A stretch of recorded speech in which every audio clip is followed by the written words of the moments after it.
Just 3 rounds remain of the 2024 Area Cup Series season, and with the playoff field whittled down to just 8 drivers, we head to Corn Country for the first race of round 2 of eliminations. This is the last short track on the calendar, with Kansas and Atlanta as the last 2 events. So if you've got a score to settle, it might be here and now. But if you're in the championship hunt, you have to balance treading carefully with the aggression necessary to make the Final 4. Welcome to Newton, Iowa, just off I-80, where we have 172 laps of racing set for the evening. Hi, everybody. Kyle Heyer, joined by Finian Dakuda and Hunter Sleffy, as always, as we enter the last 3 rounds of the season. Finian, welcome aboard. 172 laps tonight, and things are getting serious now as we head into these last final races of the year. Yeah, we've gone from 12 drivers down to 8, and I gotta say, the 8 drivers we have, it's an extremely competitive lineup, all of them of which I can see in the Final 4 over the next 2 rounds. To decide that, you got Seth Knoll, Jake Nichols, Jake Matheson, Peyton Howell, James Scully, Connor Horn, Blaze McKinney, and Michael Curran. All of them really have a shot of moving on. It's just a matter of figuring out who's going to move on. And well, Seth Knoll, I can tell you, he's sitting pretty. He's got a 30-point advantage over second place Jake Nichols in the points as they run. He's got the most wins on the year. He's got 6 and looking to have the 7th tonight in Corn Country, like Kyle mentioned. Only 2 winners here from the 2 Cup races, James Scully and Jake Matheson, both of which ironically had yellows with 5 to go and went to overtime in both tries. So possibly looking at another race where we have an overtime finish, and we've already had a good bit of those this year. That would make it our 4th overtime finish, well, scheduled overtime finish. But nonetheless, Scully coming off with momentum at Michigan, but then again, the off week for the trick-or-treaters and Halloween for those with children and whatnot. Gonna play a little bit of things, guys, getting a little rust shaken off as they head into practice and into qualifying. Yeah, and the qualifying tonight will be pretty important for those in that championship 8 at this stage. Things get a lot harder to just luck your way through at this point, Finian. You can't just get lucky necessarily and move on. I know these are only 2 races per round. That means that every race is important, and to make the Final 4, you've got to be, in the top 4 of the playoff competitors. That's hard enough on a normal basis, let alone with all the extra pressure. I mean, just look at James Scully. He's sitting 5th after the reset, and he just won last week, so he's coming in on a lot of momentum. Does have to kind of make sure he gets things done. He's a couple points back from 4th place Peyton Howell, what he's got to surpass in the standings. So it's just a matter of just getting out there, putting a good time down. In qualifying, like you mentioned, it's going to start here. Because passing, it's going to come not necessarily at a premium, but it's going to be tough to make some moves here tonight. Yeah, which is why qualifying is so important. The winners have come from the 3rd position and the 5th position. 3rd being Scully, 5th being Matheson. Kind of ironic because that happened in Season 3 for Scully and Season 5 for Matheson. So if you're keeping the trends, the winner will come from the 6th position tonight, but could be from the pole as well. See what Seth Knoll's got here on his qualifying lap, about a turn 4, and across the stripe for lap 1. It's a 24-148. That doesn't put him at the top. Jackson Anderson puts himself 2nd quick on the opening lap. Gets bumped to 3rd as Grant goes to the top, Finian. So it's time for the number 5 machine. We'll see if it'll stick, especially as the quicker guys are going forward for their 2nd lap. Of course, 2 laps for these drivers here at a shorter track. Looking at the 51, Ricky Springer working on the backstretch on this first of the 2-time laps, running a little bit high. So he's going to use this as a banker and then going to put everything on lap number 2. Yeah, Springer eliminated last race at Michigan, had a strong enough car capable of winning, which is the situation he was in, a must-win. 12th on that first lap, but now he's looking to just ride out the rest of the season and possibly get a win to try and end the season on a high note and build some momentum for Season 7. A little bit of a relief there, I think. I mean, you don't love to get eliminated. You don't love to lose your shot at a championship, but it lets you refocus very directly at just winning races and not having to worry about the pressure pointing your way in. You can just focus out the windshield for once, and he goes 8th quick on his 2nd lap. Scully's on course. This is one of those drivers that comes in shockingly below the cut line, even fresh after the win, Finian, so work to do still for the 7 of Scully, but the momentum is hitting at the right time for this car, too. Yeah, especially after going winless up until his win last week this season. So the momentum, if there's any time to have it, it's definitely now at the near the end of this season and in the playoffs. As Scully rockets across the line, it'll be his first lap complete. Still got 1 more to go. 18th on the board. Jake Nichols completes his 2nd lap, 17,000 shy of his teammate Seth Knoll. As I say that, Connor Horn comes flying across in the 42. He's 5,000s off Seth Knoll in 2nd place. Connor Horney in a strong run. He's in the yellow, so that means he's not in as a lock, as a race right now for the championship 4. Finished 6th in his only start here, and there's the 2 of Greg Mitchell looking to play a little spoiler for the playoff contenders. And Mitchell also doing that wide line there in 3 and 4 to set up for a better lap 2 at 24.650. We've seen at times this strategy where you go slow on lap 1, Finian. Often the slower you go on lap 1, the faster you go on lap 2. And he's 23rd out of 24 cars at set times. Oh man, he got really close there to the wall on the back straightaway, trying to get the biggest arc through the corners in turns 3 and 4. See if it'll help him out though, coming back across the line, up to the wall, yes. And across for him in the 2. He's up to 7th, decent time. Here's Travis Beckner, the 28, looking to have a strong run. I don't believe he's in the playoffs for this one, no, but it's still going. I was going to say, well, the qualifying is not going to matter for him because he does have an EOL. Yeah, there's a big list of drivers that have an EOL. There's a very big list. We'll get to that a little later. Blaze McKinney in the 87. He is one of our drivers still remaining in the playoffs, but below the cut line. Little lateral slide out of turn 4. That's just lap 1, 23.946 though. That's a great lap, puts him 4th. He might not need to go for lap 2, and he will not. It is crazy, crazy close up there. The top 3 separated by 0.06 of a second. It is extremely close near the top in the 54. Matheson, we'll see if he'll join the group near the front of the field in the 54. Doing well in the points at the moment, as you can tell with the blue background behind his number. Will he do good in qualifying, though, across the line and down below to the apron? Was it a quick time? It was not. Only 14th for the 54 car. Interesting. So work to do for some of our playoff contenders. We'll head down to the racetrack here in just a moment's time. But before we do that, though, we'll take a moment and thank one of the partners and people that makes this all happen.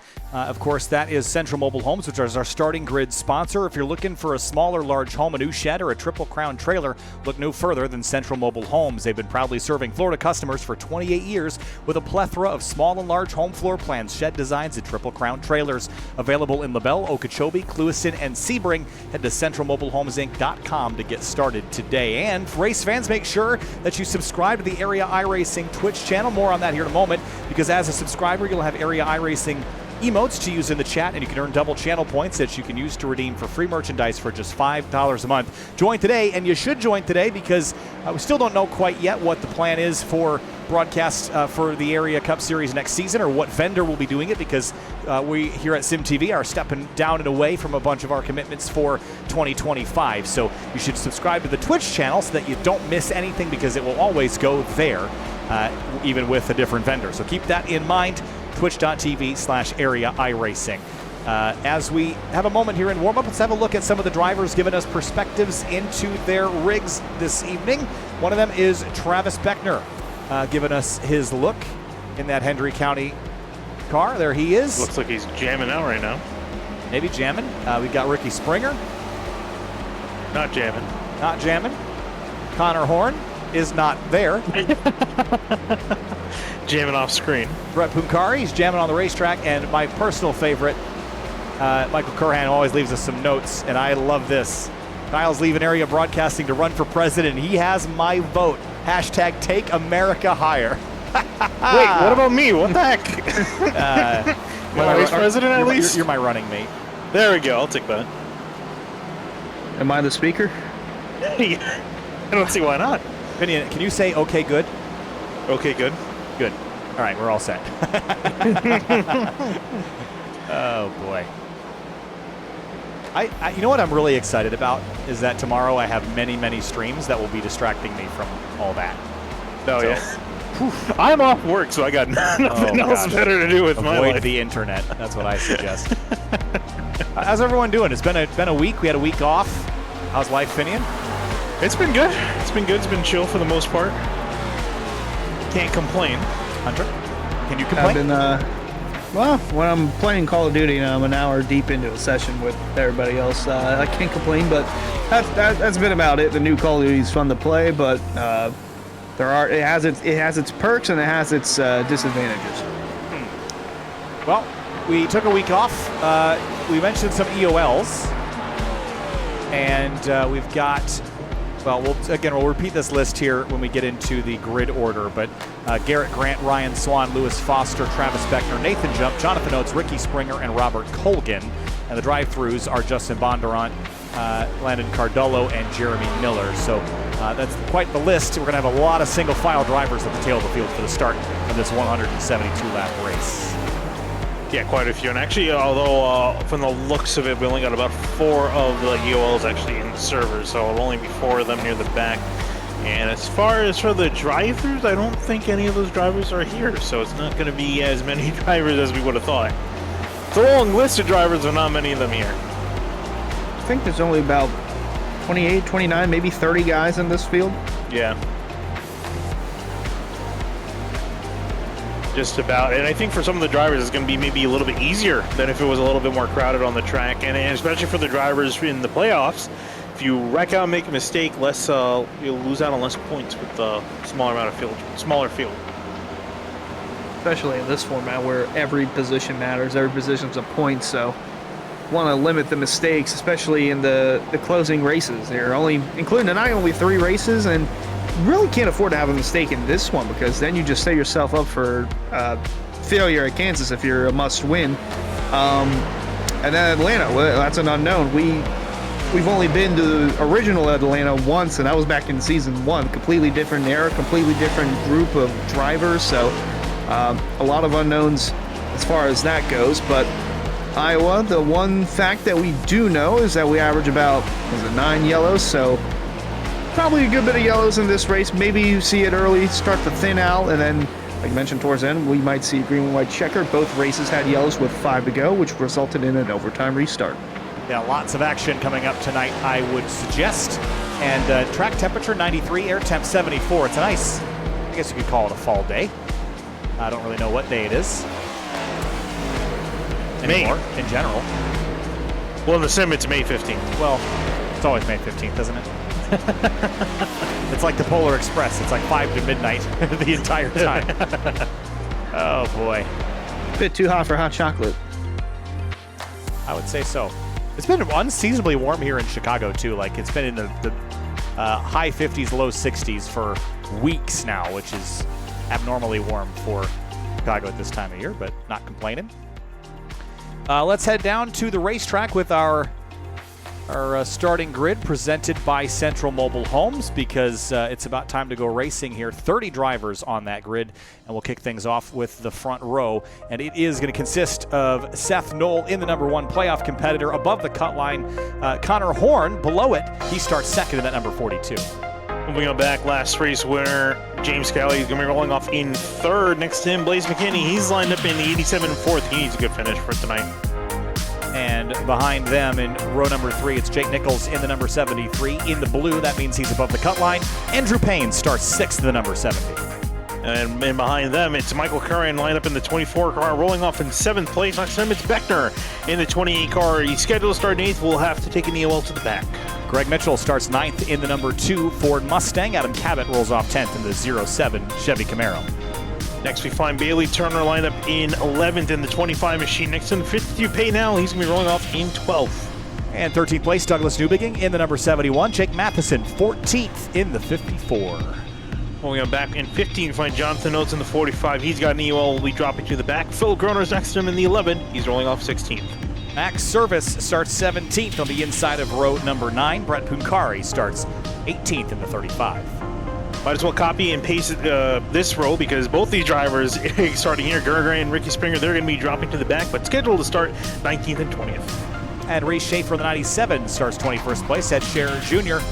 22nd in the number 17. No playoffs for either of these drivers. They're going for wins from row 11.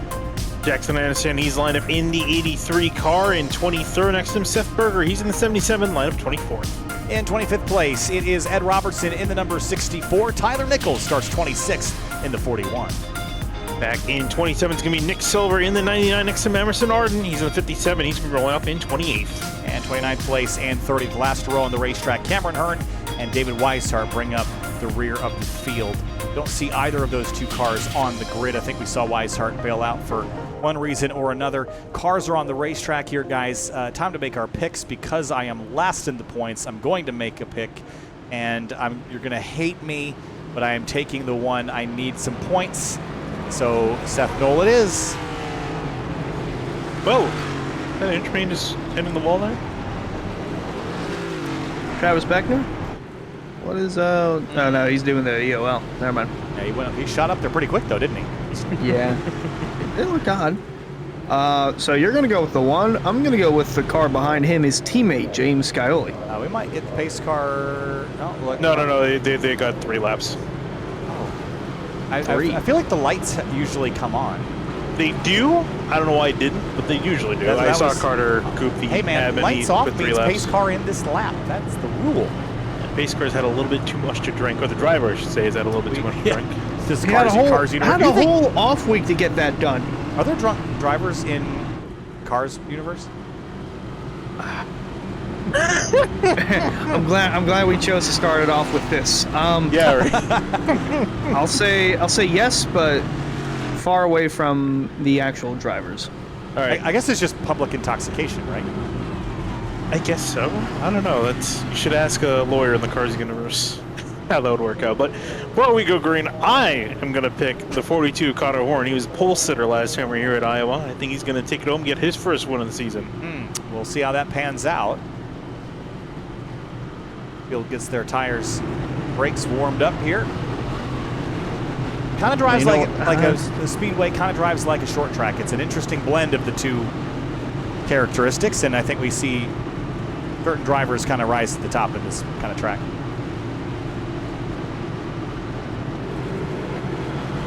I just thought of the cars thing. Instead of public intoxication, it'd be disorderly car duck. But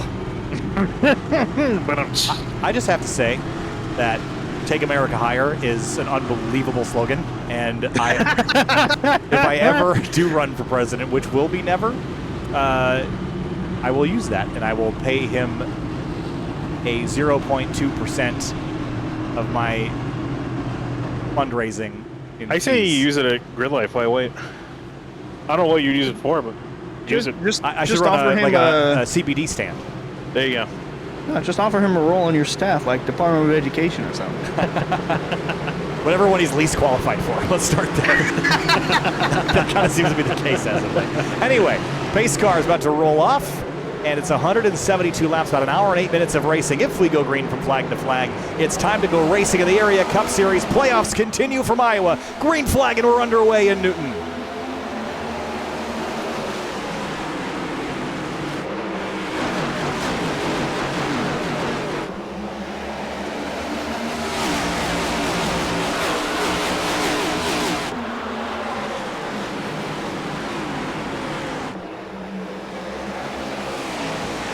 Still side by side for the lead. Seth Knoll, Connor Horn. Connor Horn leads the first lap, picks up the point. Neither driver giving it up. They each won the lead, and they know this is the best opportunity for either of them to really take the lead and run away with it. Connor Horn using the momentum on the outside, and he will get clear in the back straightaway and will stay clear heading off into turn 3. So Horn, the official leader, Seth Knoll back in second. Then it's McKinney, Payne, and Schuyler, your top 5. Yeah, we'll see that throughout the night where guys run the bottom and the middle, especially the super outside lane all the way up near the wall, but got to be cautious of those bumps through 1 and 2. I'm not sure if we mentioned that throughout the broadcast, but it is very bumpy down on the bottom ends of the racetrack. Saw some smoke, but I don't see anybody dropping down the order. The 07 Cabot's almost middle 3 wide here. That's an uncomfortable place to be early on in Iowa. Things look pretty gripped up though, and the track temp isn't super hot. Connor Horn is shot out of a cannon right now at the front of the field. I almost kind of worry about this. Usually when we see a lot of drivers break away from the lead like this, they'll typically regret it. You know, we don't typically see a lot of tire wear when it comes to this car, but I mean, it's a relatively flatter track.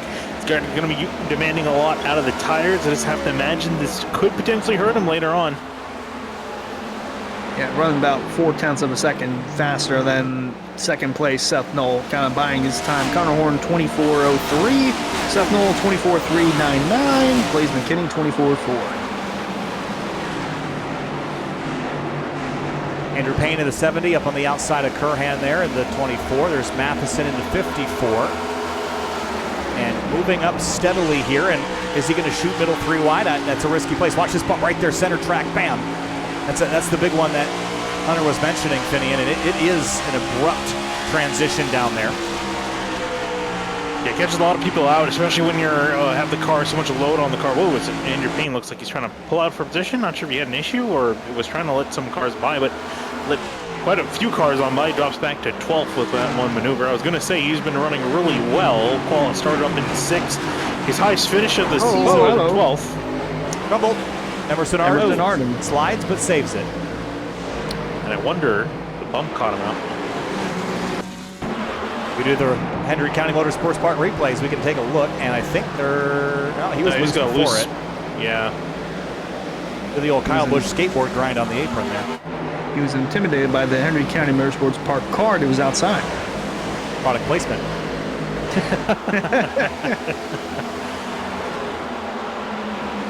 Connor Horn has just lit the afterburners. They have already called this car to R&D, I think. I mean, it has just gone 2.3 seconds clear, which, listen, it's concerning to me, is it, like, right? Because there's no way he can sustain that pace for the whole run. That's what I'm concerned about, but I'm just saying there's a reason I picked him. Although, honestly, didn't expect him to get away by 2.3 seconds. I mean, but he's yeah, already like at Atlanta. He's a week ahead from everyone else. Yeah. But yeah, I just don't think he can keep this pace up. I mean, obviously, I imagine, Connor's been around the block. He knows, I would think he knows what he's doing. So I imagine he feels like he can keep up this pace, or at least maybe he's maybe hoping for a caution to come out. Be interesting to see what his strategy is in the long term. As he's looking pretty green at the moment, couple battles. As you look further back, Phil Groner, Adam Cabot, they're duking out for 7th place, and then a little further beyond that, Jackson Anderson is fighting with Peyton Howell on the inside for 10th place. 0-7 slipped Cabot almost into the side of Groner there. That was almost a problem.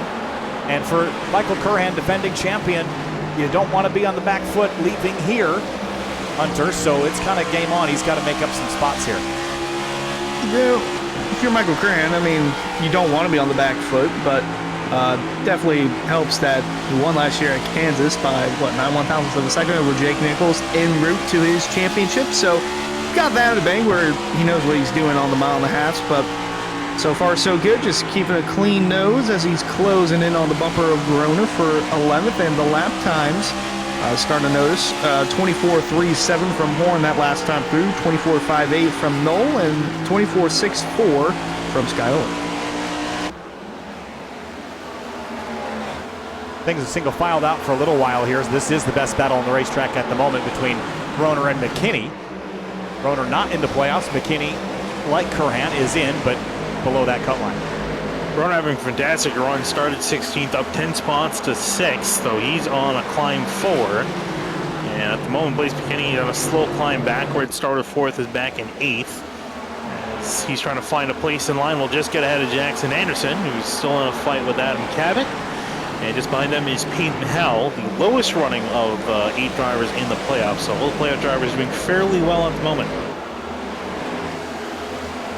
Yeah, Peyton Howell being the last one right around 11th, but still knocking on the door for that top 10. You see Jackson Anderson there on that really third lane, outside lane. Got a good runoff 4 right there, but creep the wall heading into turn 1, but still just proving that the outside lane here does work, and as long as you don't hit the wall, it's going to benefit you.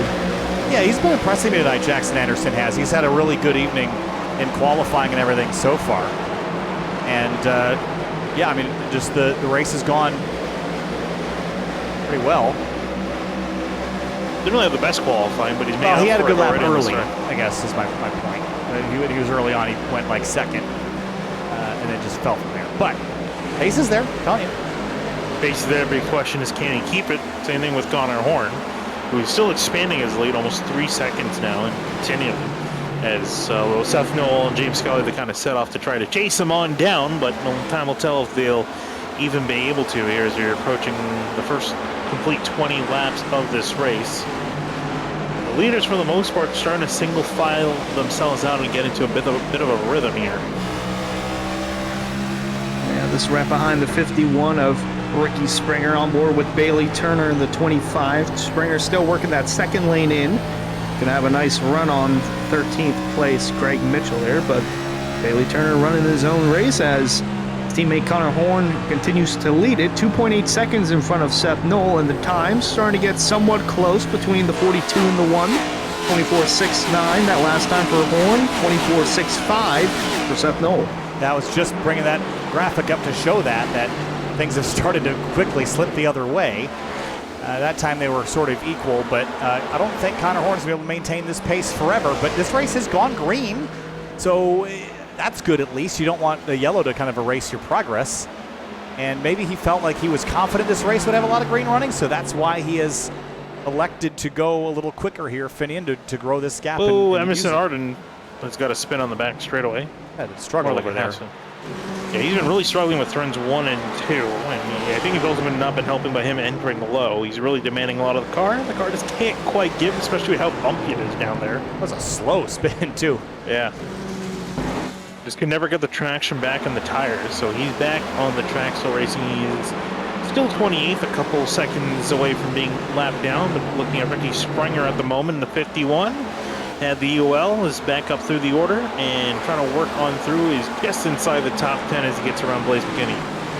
Yep, as a playoff driver, he's getting around for 10th, and he's looking to work his way past the 07 of Adam Cabot there. That outside lane really rolling for the 51. Brent Picari, 35 around on the inside. I think he had some help. Heard someone say sorry. That gives you at least somewhat of a piece of... Oh, up into the side of Newbegin there. It was probably... Was it Picari that apologized? Looked like he slid up the track into 71. Yes, it was. Right there. Just the slightest slip. Around he went. He stayed green, though. No reason for the yellow to come out with him safely on the apron. Connor Horn's lead has begun to drop down a couple tenths of a second. Knoll making some inroads on him here. And this is where you get a little bit concerned, is that now does the 1 and the 7 start to chase him down, and really the 73 for that matter.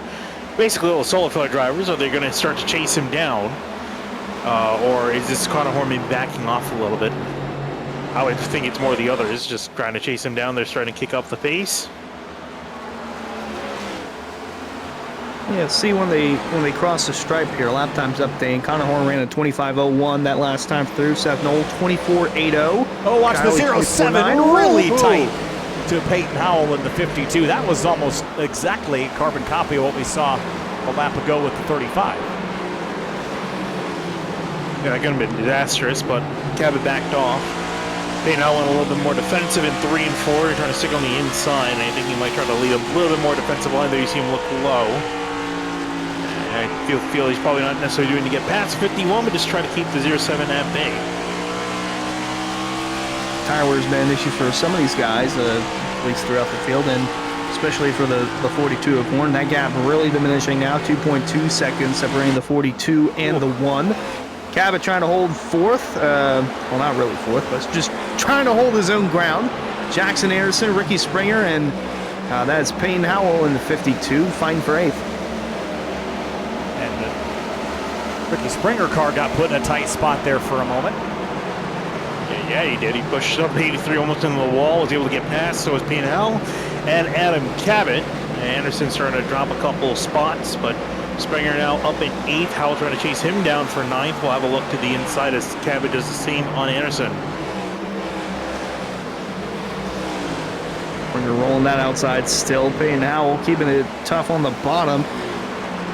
Got a very similar paint scheme Howell does to the 18 of Sheldon Creed. I'm not sure if it's a carbon copy of it, but it's got the same color scheme.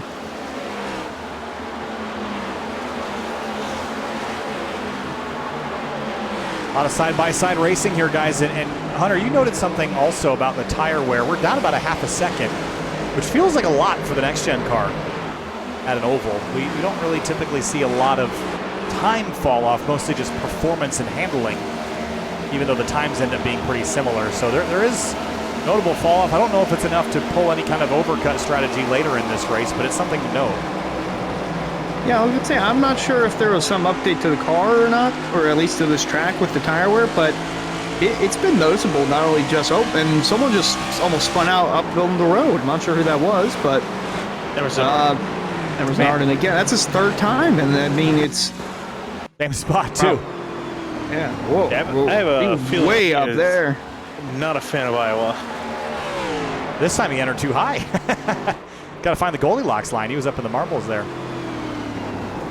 Sweet spot's always in the middle. But, yeah, it's been very noticeable tonight, the amount of drivers starting to get loose and even spin out. Like, that was the third time for Emerson Arden, and he's still has yet to bring out a yellow. We're still green, but the 70 there right behind him got loose on corner exit. Jackson Anderson going to give him a shove. Going to be nice heading into one.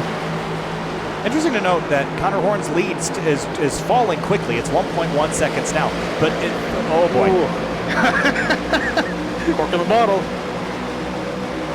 They're shaking it, aren't they? Point being is Connor Horn has held this advantage now for over 30 laps. If we have like a mid-length run at the end of the race, this is the strategy I'd be employing. But you need to know when to turn it on and when to bottle up that performance. Because, you know, this obviously, I think, conserving more for a longer run seems to be the way to go tonight with how much green flag running we've seen so far. Yeah, I mean, looking at the amount of laps, speaking of which, you know, as far as strategy is concerned, if we do go green, which is kind of looking more and more likely as this run continues on and people spread out, you know, we're going to be coming down around lap 86, if I'm doing my math correctly. We're going to be the halfway point. You're going to see probably a lot of pit stops. So these guys are going to be effectively coming in just one stop. So Connor's strategy is kind of risky because now it looks like the 173 and the 7 are starting to catch him, and he's still got to go almost 50 laps. Yeah, I mean, three wide here. Jonathan Oates in the middle and catching Travis Beckner there. Jackson Anderson on the fall back. Travis Beckner on the climb up. But could be something to note if we do have a potential long green flag run to test that out and see if it works for, like, say, a 15 or 20 lap run to the finish if we do get that. But it's good to know that at least for 35 laps. Oh, car on the wall hard. Jackson Anderson out of 4 packed it in there. That was a painful looking impact, but kept the car straight. Sorry, Hunter. I was just going to say that he's struggling there, but good to note that if it was a 35 lap stint to the finish, you'd still have a 7 car length advantage. Little wiggle from the 28 at the limited grip, and again out of 4, big time wiggle, and he's in the fence. Hang on to it. He will, but big damage to the right side of that car. Go back and see exactly what happened. It just started to walk up the hill on him. Ooh, that was a pretty good cloud too. For the lead guys, here we go. I mean, he just closed in on him immediately. Now what does the one do? Catching's one thing. He's going to try and pass him on the outside, but duck down low. Here comes the one. It's going to be like taking candy from a baby here, I think. Right? Yeah. Goes through the 1. Here comes the 73. I was going to say the 42 Connor Horn really can't do much in this situation. He's kind of has to let them kind of go on by and just continue on his own race. So definitely stuck at the bottom. 73 Jake Nichols will also sneak on by. So both of them 1 2. Connor Horn back to 3rd, maybe not for long because here comes James Scully behind him. But for the lead, Nichols looking up high. Quickly as I giveth, Jake Nichols trying to take it away from the one of Nolan. He'll lead at the line.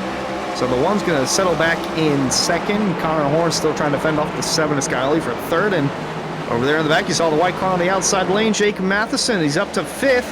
Starting to roll that outside lane as he gets closer towards the lead. Car on the wall. And one sliding. Anderson goes for a slide, but everyone, again, comes out the other side okay. Oh, boy. That was Andrew Payne who was in the wall back there, but we're at that part of the run where, what is it, about 1.5, no, maybe, yeah, about 1.5 second of tire fall off between the leaders as 7 gets around the 42 for 3rd, and here comes Matheson, massive run off of 2. The high side for the 54. Going to try to carry the momentum off the corner, and around he'll go to the outside of the 42. Connor Horn back down to 5th for him. Not for long. Connor still trying on the inside. There's not really much he can do at this point in the run. There will go on the 54. And not for long. Here comes Philip Croner, another spot. Yeah, this is suddenly turning not worth it. But again, I think he was anticipating to see more yellows than this. And if we had a caution... Seth Knoll had a little bit of a slip up out of turn 4, got loose. Here comes Skyly to his inside, his teammate. Battle for 2nd place. If we'd had a yellow at like 5 or 10 laps ago, Connor Horn would have looked like a hero. But now if this runs all the way out to the end of the run, Brent Pucari not so much. down on the apron. Sorry, it looked kind of odd. I'm not sure if he was just getting out of the way to leaders or if he's coming down pit road. Pitting, but it seems like. yeah, he's had enough. 42 laps. He's ripping off the Band-Aid, just coming in and getting fresh tires. But it'll be interesting to get our first look at what new tires are like compared to old tires, as Michael Curran's there in the top 5, actually. He's cleared around the, well, actually, no, he's trying to clear himself around the 11 of Philip Groner, but 24 steadily making progress. And up and around he will go past the 11. And what you want to see if you're one of the drivers with the yellow is have all the guys in the yellow behind you and some of the blue, because that will mean that you're making up points on the guys that you need to make up points on. As Matheson gets by Knoll here for third. So as hard as Knoll was pushing to run the 42 down, maybe he pushed a little too hard. Yeah, I was going to say, I think it's kind of silly that none of us picked Jake Nichols, because from what it's, what we typically see is that, or what we're seeing now is that it's going to come down to, who can manage their tires the best over a long run, and pretty much the best driver at managing the tires is that 73 Jake Nichols. He's proven that time and time again. Even 45 laps in the run, he's still putting up solid lap time. Was it 25-2 that last time through? We'll see what it's like across the stripe this time. But 6 car lengths separating him and Scioli. Jake Matheson's up to third after getting around the 1 of Knoll and still making that climb towards the front. And oh wow, Nichols and Scioli, their last time through, identical laps, 25-3-1-5. Yeah, that's just how tight things are at the moment at the front of the field. It's impressive how close they are in pace. That was a 2:32 to a 3:48 that time, but identical for Matheson and Knoll that time. 25-3:47s for both of those two. Seth Knoll, a bit of an awkward line through the corner to let Michael Curran to kind of close back in. Look here, Douglas Newbegin and Garrett Grant duking out for a position. You can throw in Max Service there as well as 17th, 18th, and 19th on the racetrack.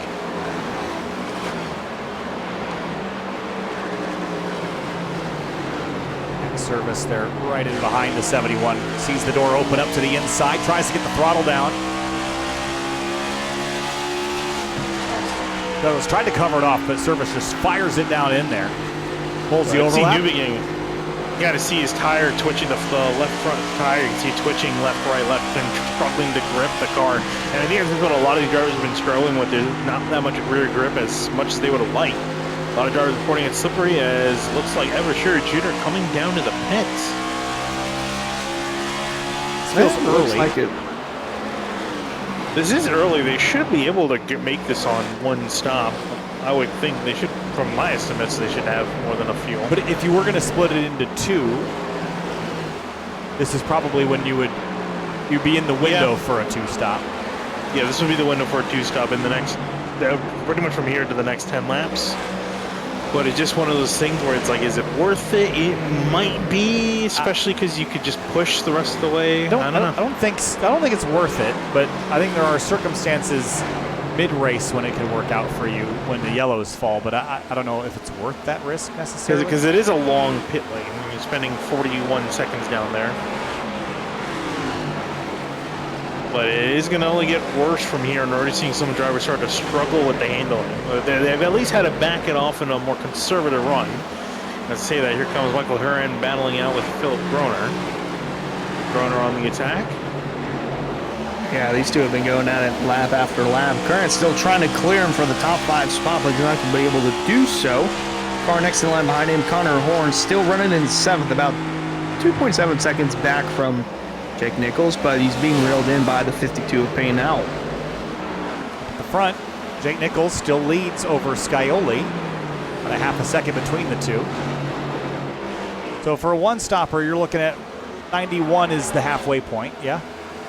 No, 86. No, sorry, 86, yeah. So we're still 33 laps away from that. That's a long time from now.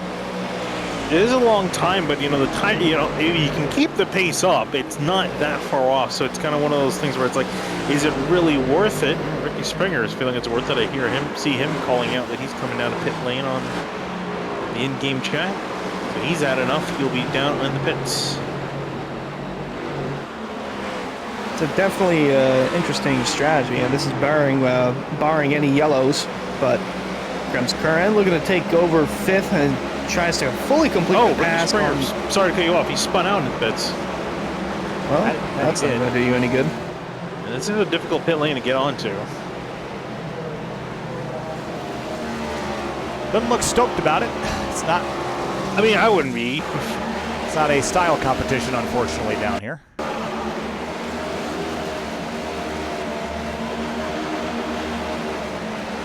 Almost looked like he had to slow down enough, but again, it's just not that much grip, and around he went. Did he have someone? Might have had someone closing in behind him, so probably didn't want to get run over. Had to carry a little too much speed, but that's definitely going to hurt the strategy call. And the 7 of Skyley now under attack from the 54 of Matheson, who's dominating the corner through 1 and 2, going from the outside all the way to the middle, and just running his own line, going through 3 on the bottom. Looking good now, but I mean, you look at where he started and how much progress he made. Go ahead, Vinny. Battle for 6th place between Connor Horn and Seth Knoll. Knoll's caught up to the 42. This is interesting to me because these two cars were separated by 3 seconds on the racetrack as Connor Horn drove away. Knoll ran him down, and then Connor Horn passed him back. That is not what I was anticipating to see. So is Connor Horn just really playing the long game here? I mean, just like burn up the tires at the beginning and then cool it off versus running constantly for the entire time. I mean, maybe there's a strategy to that.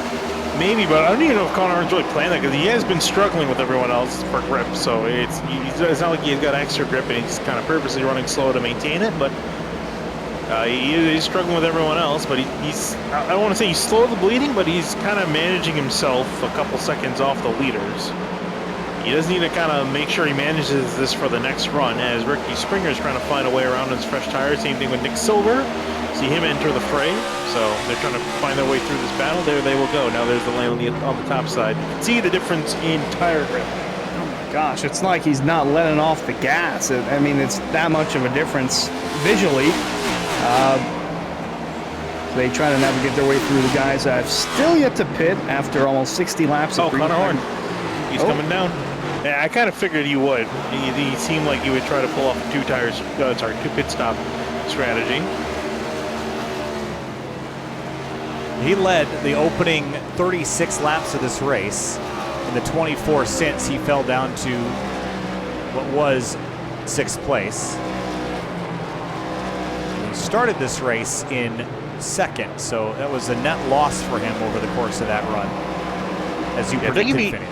If he just dials it back a little bit, he might be able to keep a consistent, quick pace throughout the run. I would say out of anyone in the field, he might be one of the better ones to pull off a 2-tire stop. I imagine we're going to see a decent amount of people try to go a little bit longer because we're only 20-ish laps from making it on one more stop. And if you could say that, I'm sure it's going to work out in the long term. I would think that's the better strategy, but a couple more drivers coming on down. Andrew Payne down on pit lane. So the top 20 have yet to come in. Howell for 7th, going on between a couple of playoff drivers. Payne Howell blinking in and out of the outside lane. Blaze McKinney in front of him, still holding 7th. Meanwhile, Nichols still holding the lead from about 9 car lengths of a second back from James Scioli. Guys, here's Springer on the inside. This is such an interesting race because we've seen a lot of yellows in this race in the past. We just haven't had a single one. Now we're in green flag stops. You tend not to get a bunch of yellows once you get to this. I mean, we still could get some later. I don't want to jinx us, but this is an interesting way for this race to play out because it's so unlike every previous Iowa race. It's probably why Connor Horn took the risk that he did going fast early on, because he didn't think he'd have to make it last 85 laps, but here we are. I was going to say, kind of bold, because typically the area series has gone fairly green at a couple tracks, so it's not unlikely it hasn't been here, though. Yeah, I was going to say not here, but you know, that was a lot to risk, and I don't think it really worked out on the beginning run, so now he's kind of having to redo his strategy. I'm not sure if he was planning on making one stop or to open with caution. I guess he's probably open with cautions, like you said. So he's going to go now for on a 2-stop strategy and see how it works.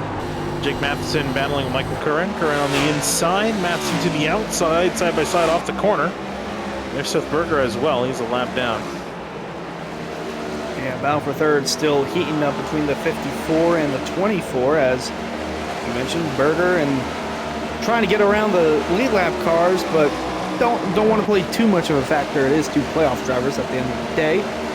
So there's Greg Mitchell in the 2, getting around the 97 of Reese Schaefer on the outside. This is still a battle over here, the 54, the 24.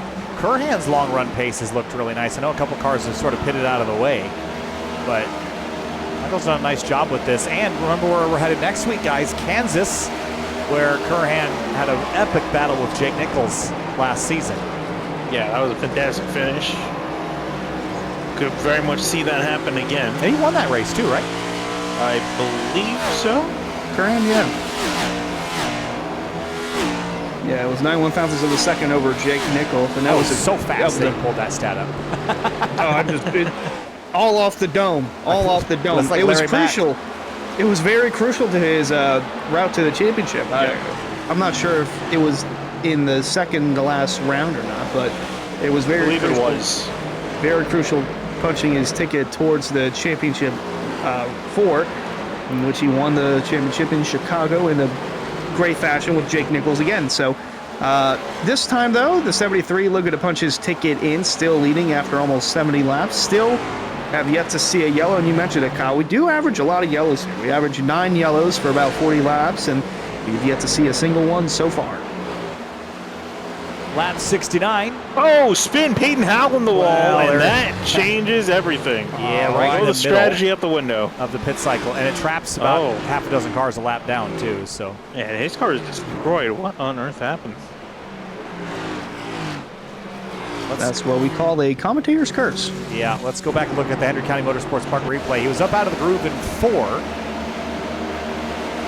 Nothing crazy there. It's happened in turn 1. He just goes in there. Whoa, guys. Oh, my gosh. Oh, I've never seen. That was. He hit that wall hard. He hit that wall a ton. I don't know if it's a ton, but he hit it pretty hard. I just thought that looked exactly like the Michael McDowell crash. Oh, whoa, guys. Oh, whoa. Oh, look out. Oh, gosh. The snap, tried to save it, overcorrected, and then hard into the wall. Never seen anything like that in my life. If there's any fan, if there's any driver who has any sort of questions about the safety of the next-gen car, ladies and gentlemen, take a look at what Peyton Howell just did a few moments ago. I was going to say, you may need to check him in the infield care center and see if he's got a concussion, because he definitely has a concussion. I mean, I guess it's not that obscure, but like what a crazy, like we just pulled, that happened in 2008, and we just pulled out so much. I feel like we've all seen it so many times as Nichols misses the stall. I think we could all say it by heart. Yeah. Oh, whoa, guys. Oh, whoa. A shout out to the sign that says pork back there. Pork? Just random. Pork. That's all they got in Iowa. Pork and corn. Pork. You know, Go on. I shall not. Wait, the best thing is I was trying to figure out what it says next to the pork in the blue. It says the other white meat. I don't know if that's the vendor or what. The other ones will be walking back to the cars after the race, so it just raises more questions. Oh man, can I get fired at this point, right? I mean, technically yes. 100 laps to go next time by.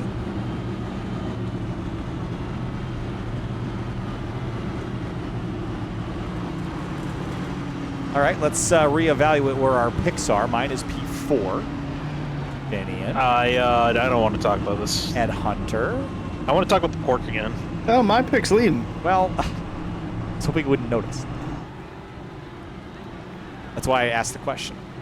Clearly, playing 4D chess. You know what I really like is are you guys like a sausage or like a breakfast sausage sort of lad? Depends on my mood, but probably breakfast sausage for me. I would say regular sausage. Oh, in general, but I like a breakfast sausage, but you know, breakfast sausage to me, like when it's got like the sweet thing going on. Yeah. Yes, please.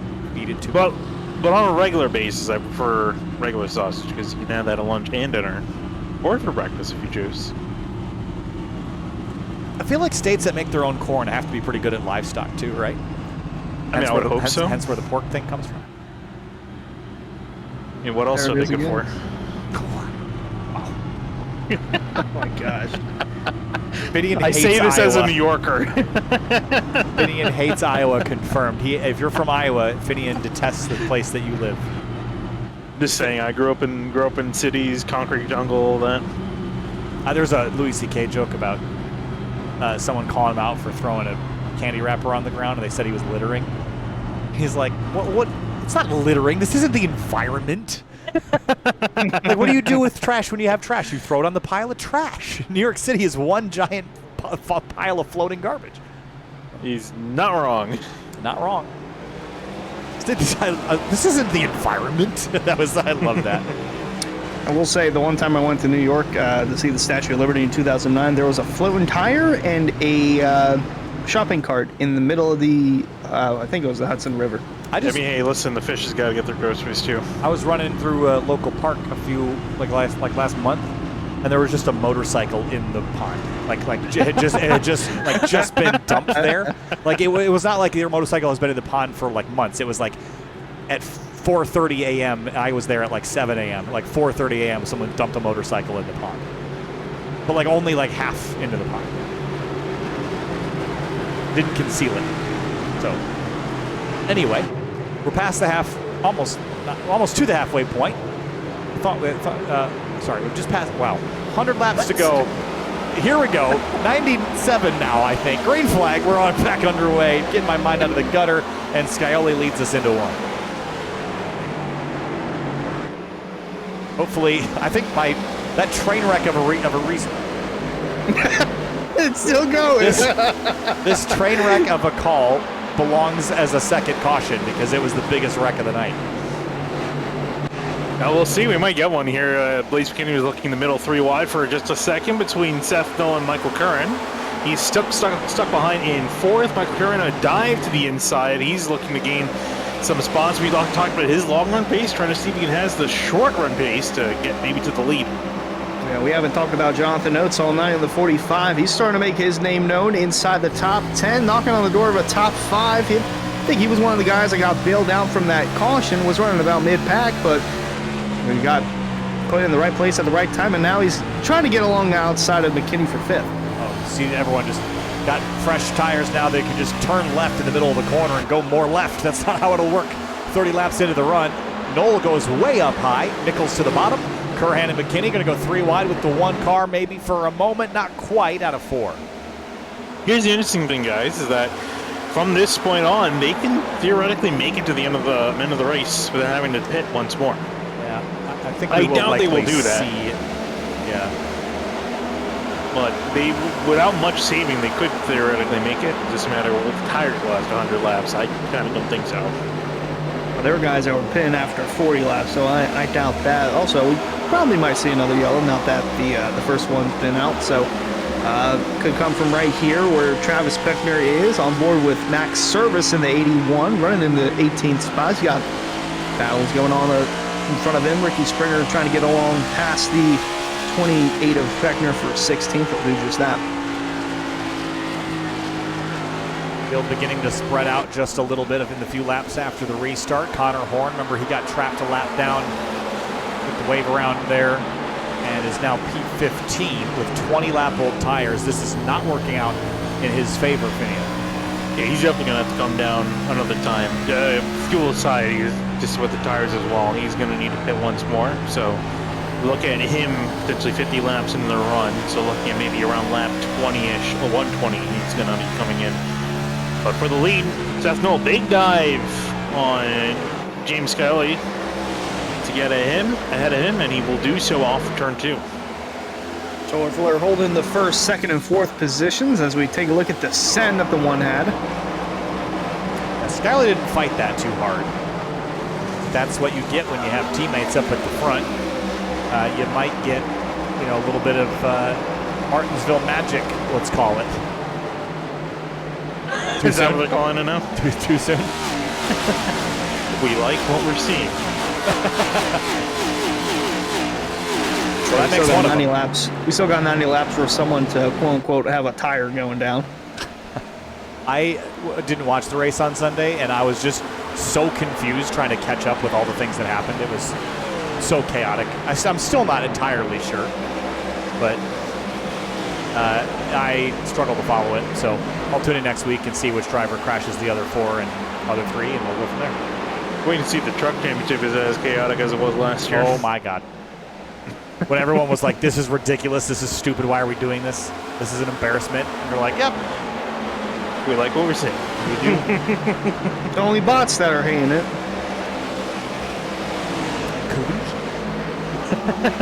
So what I like what we're seeing here with this battle, though Jonathan Oates hit the wall, that allows Philip Groner to get on through. Here comes Everett Shear Jr. with mounting the pressure to the outside. Yeah, it's had a little collusion with the outside wall there in turn 2. Yeah, But a collision with it. Wrong. You need another L. that was the point. But still holding his own inside the top 10 for the moment. Matheson getting the run on the outside of him for 8th. And Matheson will clear him. Connor Horn broke through the crowd there up into 12th. Remember, he was, I think, 6th before his pit stop. So if he can recover to at least that, it wouldn't be terrible. But everyone ahead of him's got better tires than him now. Yeah, I think for him it's just a matter of just getting in a decent spot and, to the point where he has to come and pit. And they can kind of time that with everyone else. But it's a matter of just trying to get up as far as he can forward. And he definitely has the pace. We clearly saw that in the beginning run. And actually speaking with Seth Knoll, started to break away himself. 1.5 seconds between himself and second place as they battle Michael Curran and James Scully. Yes, Curran entered tonight 8th in the point standings, about 19 points from the cutoff, being held by Peyton Howell, but obviously him being the lone victim in that wreck, it's going to shake up the point standings quite a bit. But this second place run that the 24 has could be good enough to where he's on the plus side looking into Kansas, but still, well, we just crossed halfway, so we still got a long ways to go. But the 73 and the 7 still duking it out for 3rd, but here's Ed Shearer Jr., a non-playoff driver, trying to shake things up. Yeah, and he really could shake things up. He's shown flashes of pace. And when you're in the middle of the playoffs, you don't want drivers like this to show flashes of pace because they don't care what you're up to. They will just like to grab a race win or at least a top 5 on a season that maybe didn't go the way they were hoping. Yeah, 1 top 5 so far this season for Everett Shear Jr. This could be number 2 if he keeps the pace up. Of course, the big question is, you see this flash of greatness in the beginning of this run. Can he keep it up for the next 80 or so laps as we're just officially past halfway now? And 24 of Curran has his eyes set on the leader, but he's still got them somewhat behind him as Shearer Jr. is getting around He's getting around Jake Nichols there for 3rd. It's about 1.7 seconds back from Seth Knoll. The one time I don't pick the 24. I'm sure he is happy that you didn't pick him. Normally you don't pick the winner. Wow. I'm just saying. I would have you know, Finney, I have 3 wins this season. Do you? I do. I just sucked all the weeks I didn't win. Oh, yeah, right. Hunter was the one that just got 1 win, right? I'm just saying I have 5 wins. Just saying.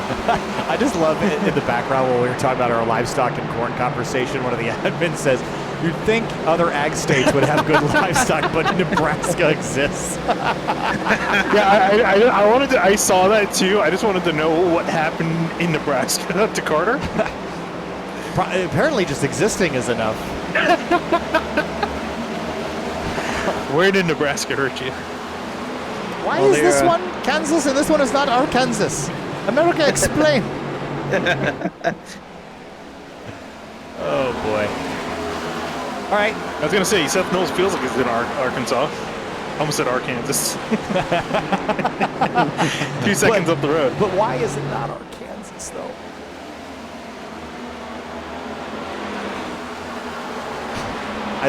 The reason why is I live in Iowa. We're all born with an immense hatred for Nebraska, but we just be like that. It's like another comedian. I'm just pulling these out of my hat now because the race has been so green.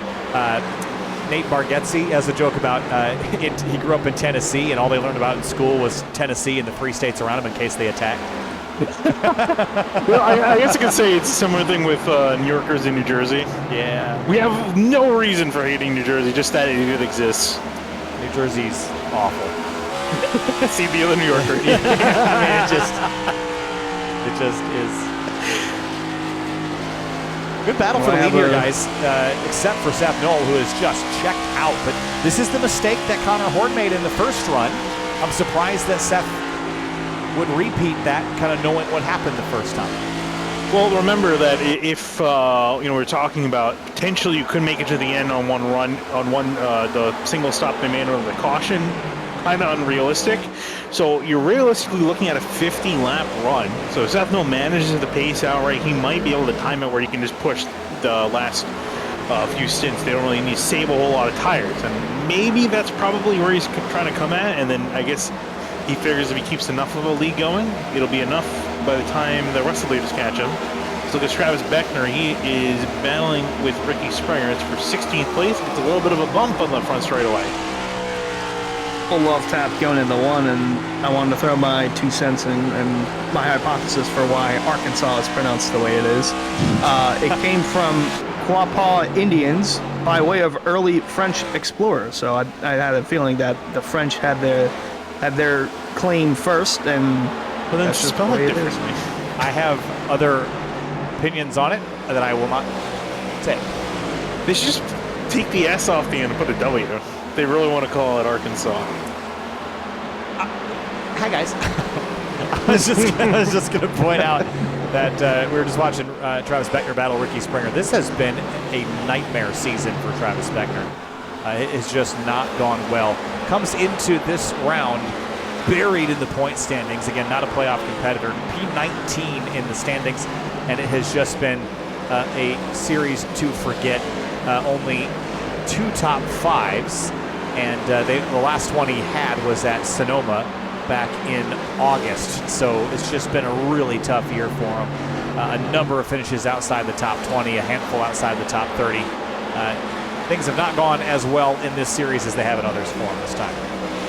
Yeah, actually, it's been a while since he's been to victory lane. Last one I have for him is at Michigan in May of 2023. A year and a half ago. Yeah.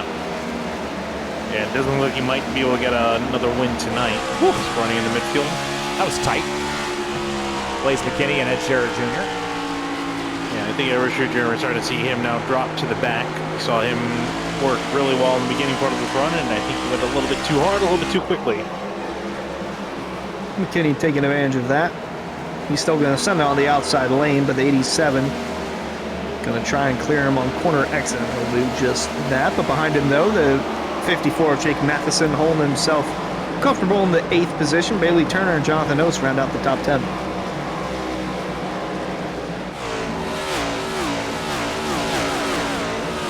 Laps clicking away here, guys. Under a half hour of racing remaining. Only 1 yellow flag so far.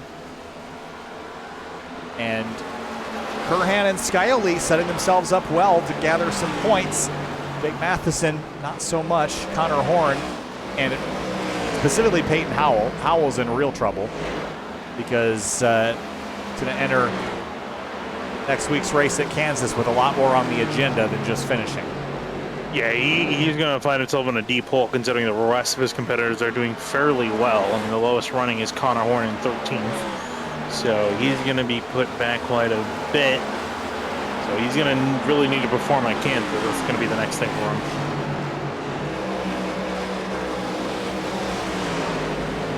Good battle here. Turner and Matheson still holding strong in the top 10, and 10th place driver Jonathan Oates getting a good view of it. He's running the bottom, but Matheson, that 54, still rolling the outside lane. Oh, nice run on Shearer for 7th. And we'll go down to the bottom of the racetrack. The 54 will bounce over the bumps down there. You can actually see the rubber over there where the bump is. It's slightly lighter right after the bump because the cars are airborne over it, or at least a little bit lighter on their toes there.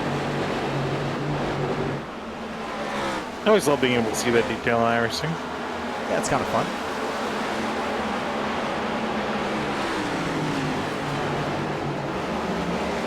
Richard Jr. continuing to drop back a little bit as Bailey Turner lining up next to try to get around the 17.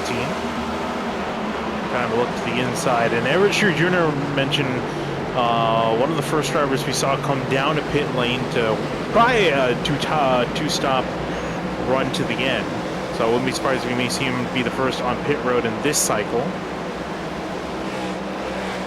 Jonathan Oates queuing up and behind as well. Might make it 3 wide. We'll try to do so. Big block by Turner. Very dicey having the 3 between these 3 non-playoff drivers, all running inside the top 10. Turner! Turner's going to spin. Is that going to be yellow? I don't think so. He's off the track.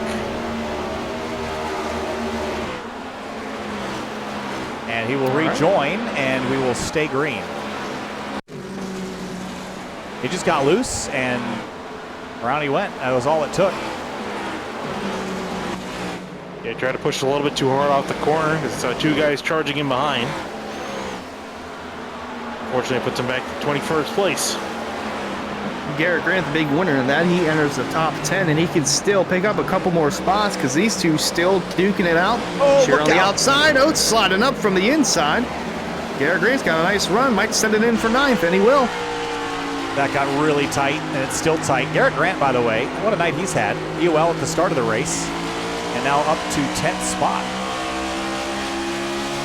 Yeah, really solid run here in the middle point of this race. No top 5s or top 10s for Garrett Grant, so it's going to be a decent finish lined up if he can execute. I think he looks to be a little bit faster than the 17 at the moment. It's a matter of getting the pass done. He's been looking the inside. Trying to diamond it a little bit. Going to get close. Had to back off there. Otherwise, he's going to get into the quarter panel of Shearer. But he's still trying to find a way around him and can't take too much time. The 2 of Greg Mitchell is waiting behind for this battle to cease as well.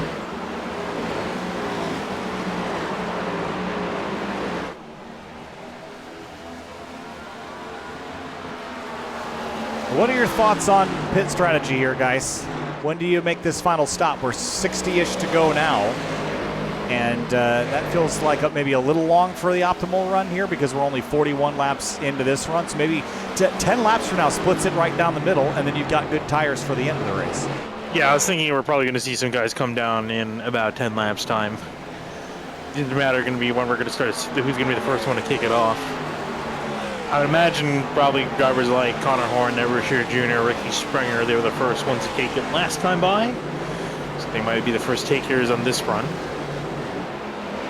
It's like Springer pitted a while back, about 12, 13 laps ago. Oh, he did. I was wondering why he was a lap down.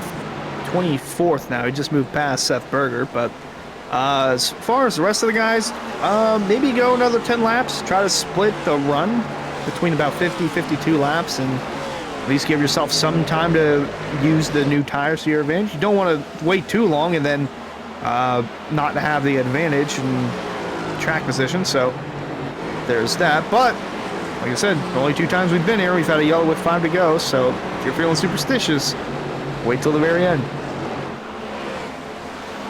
Garrett Grant continues his climb here, this time on the 17 of Ed Shearer Jr. to the inside and turn 1. Shearer shoots up the racetrack a little bit high out of the groove there, kind of in the marbles and maybe a little too high to find some speed.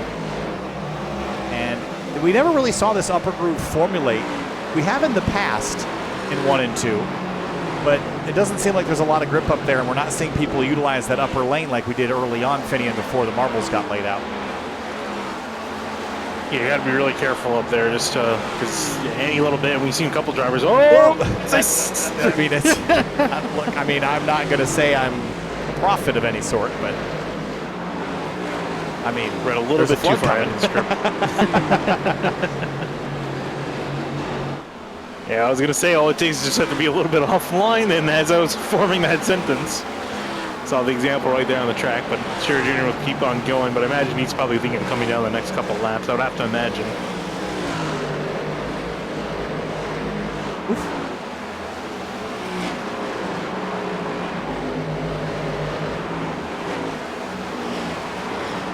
Calm before the storm on the racetrack. Yeah, I think that there's an element to that.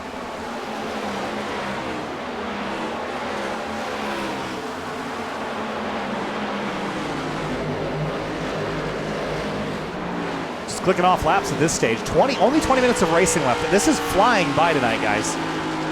And for guys like Curran and Scioli, they really don't want anything to change. They would like this to run out as it is. Don't upset the apple cart here. Connor Horn hits pit road. Yeah, not surprised by that. Expecting him to be one of the first. So now that he's on pit lane, imagine everyone else is going to start to look and see, okay, now we got to start considering coming down to cover him off in the next couple laps or so. So who's going to be the next one to bite? Only time will tell, but I would say a few more laps, we should see some guys coming in. And Watch like I 17. said, might be the 17.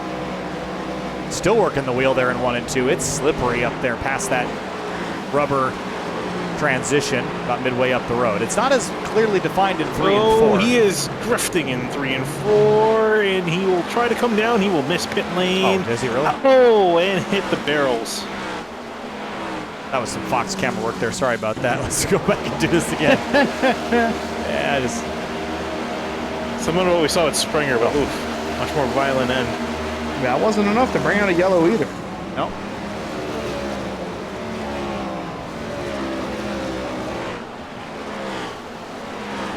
Matheson and McKinney. This is for 7th. Matheson was above the cut line coming into the night. McKinney was below it. But Matheson was P3, had a little bit of a buffer, but I think he would lose some of that because Curran and Scioli are a handful of spots up the road. Well, remember, Peyton Alley's going to be dropping out of that top 4. So Scioli would move up, McKinney will move up, Curran will move up.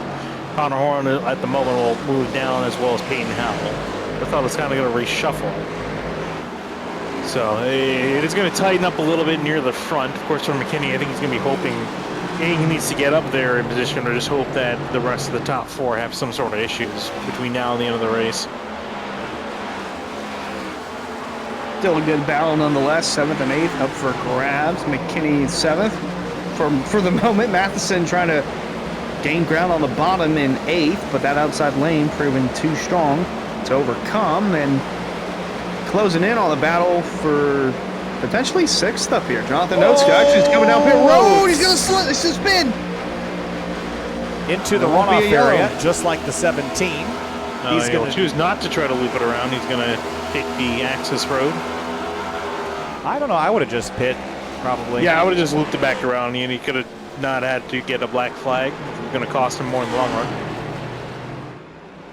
Yeah, we're looking to see that people were not anticipating green flag stops at Iowa because look out, guys! Practice. Squeeze with the 57 and 87, and somehow Matheson doesn't get caught up in that. Man, considering how we've seen Arden has been struggling getting off the corners in particular, if he got loose, I would have taken both of them out.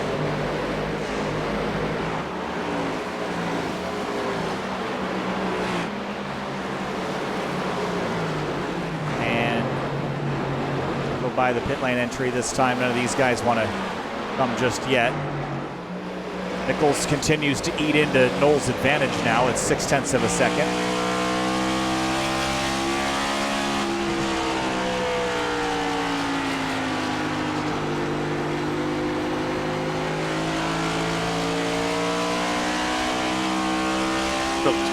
Continuing to tick off the laps.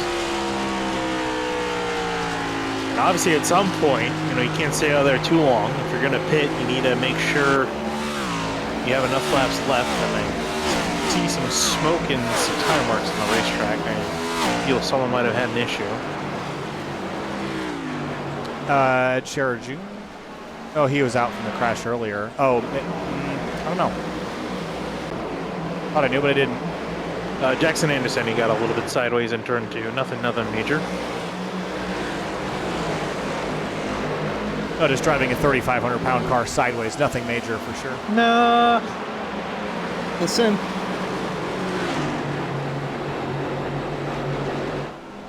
Connor Horn, by the way, running laps that are about a full second faster than everybody else, but he is a lap down. He's done pitting, though. So, and they'll have a pretty sizable undercut on this field. but he still has to go another 42 laps for 52 total. He can be a little less conservative than he was early. By the way, lead change potentially. Here comes Nichols.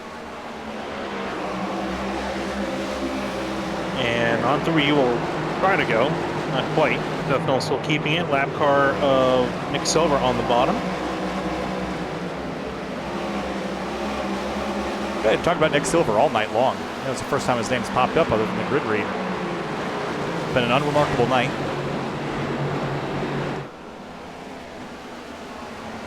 Yeah, he's been really struggling this run. He's yet to pit. He's got 15 lap older tires than everyone else too, so that's not helping him.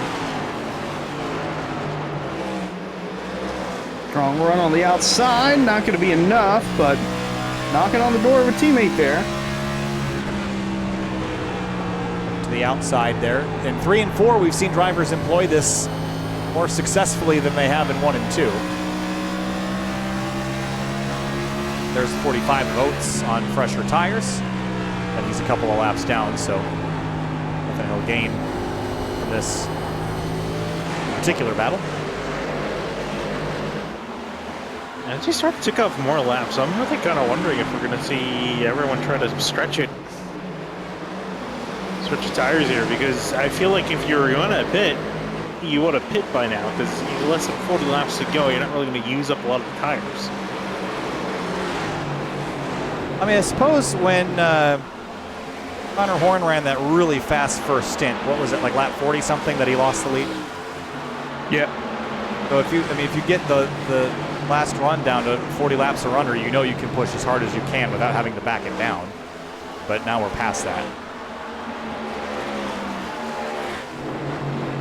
Plays McKinney, trying to get himself in a hard spot there with the 5 of Garrett Grant. That's really tight for 7. He's still fighting really hard. Yeah, that's what happens when you battle with a non-playoff driver. They're trying to, I mean, Garrett Grant, he hasn't had a top 5 finish or a top 10 finish all season. This is his best run. He's trying to get the most out of it before he had to Kansas, but for the lead, Nichols passed Knowles. Yeah, Knowles, I think. Knowles with an S. Knoll got up into the wall a little bit out of 4, and that opened the door for Jake Nichols, who was just kind of sitting on deck waiting for his at-bat, and here he goes, just at the right time. 36 laps to go this time by, and counting them down.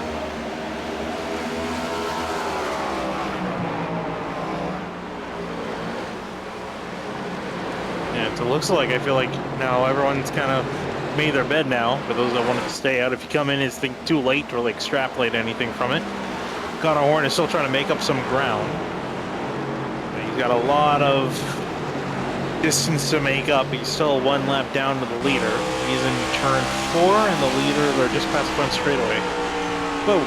Oh, hello, Max Service. Getting a little close to the that's bumper. my dumb face. Wrong button. My cat. So the reason for this is my cat is in front of the stream deck, so I can't see my buttons. I'm wearing pajamas tonight too. So. Fire the cat as producer. Don't think he's really contributing a lot. I mean, I am wearing my Road America shirt. So there's that. Nice. This room is not prepped yet to be a studio, and I don't think at this point I will be prepping it to be one. So, not as pretty as it could be. Cabot and McKinney, this is for 8th. I've realized one of the accent things I still have that I have not gotten rid of, and maybe because I'm lazy, is I say anything with an OR like an ER. Give an example. The word for, like there's a battle for 8th. Do you say it like that? I do. I just did, and I caught myself.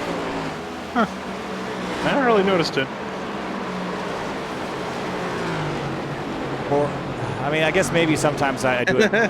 Like, if the word for is at the start of the sentence, I would say it differently than if it was in the middle of it. Battle for, see what I mean? Like battle for, but if I say for Max Service, then it's different. And it shouldn't be, it's the same word. Whoa! Look out. See, I did it right there with the word Oh my goodness. I talk funny, guys. I should quit. I feel like it's a little too late for that now, at least for a real-life job. I could never get a real-life job, so. I mean, you do have a degree in electrical engineering. Yeah, but could I ever be one? The answer to that is no, so.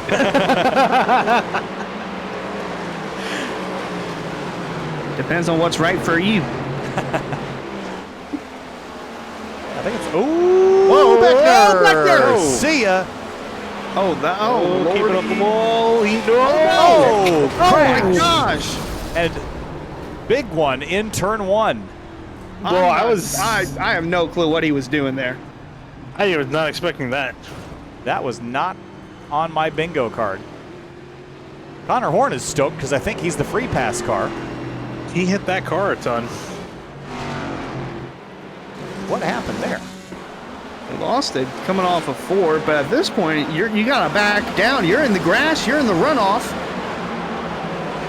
And he just turned right onto the racetrack. I'm not sure what he was thinking there. He said he was trying to slow down, but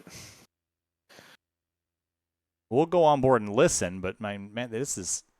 Oh man, the 77 just got clobbered, and then huge hit for Berger in the opening corner. Well, let's go back and listen on board.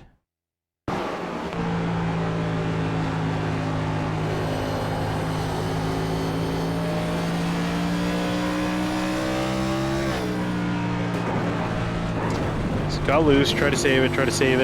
Back in the throttle there a little bit. Yeah, I think he panicked at the last second. I think thought he was getting too close to the inside wall, turned right, and it ripped up hard, and then just went up into the wall. Oh, that 77 just got killed. I mean, that was about as hard as you're going to hit a car at a short track. All right, so pit stops, obviously, and the 73 did not win the race off pit lane. The one car did. The 42 got the free pass. He's out on the racetrack with 26 lap old tires. What now? Yeah, I was gonna say he got lucky that he used the free pass recipient. So yeah, but what does it do now? What though, right? Like, I mean, it doesn't do anything for him. He'll be back in 14th at least with the same tires as everyone else. So. Oh, because he is gonna pit. I see. Yeah. So it'll be reset with everyone else. So it's not gonna be the best situation, but it could have been worse.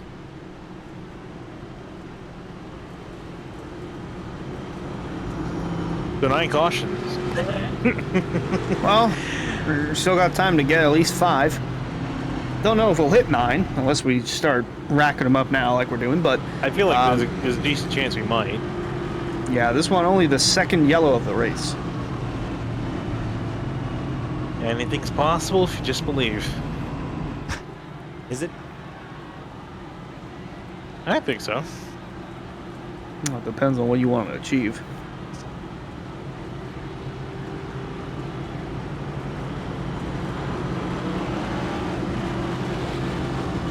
I believe that I can breathe underwater for long periods of time with no equipment. Yeah, good luck with that.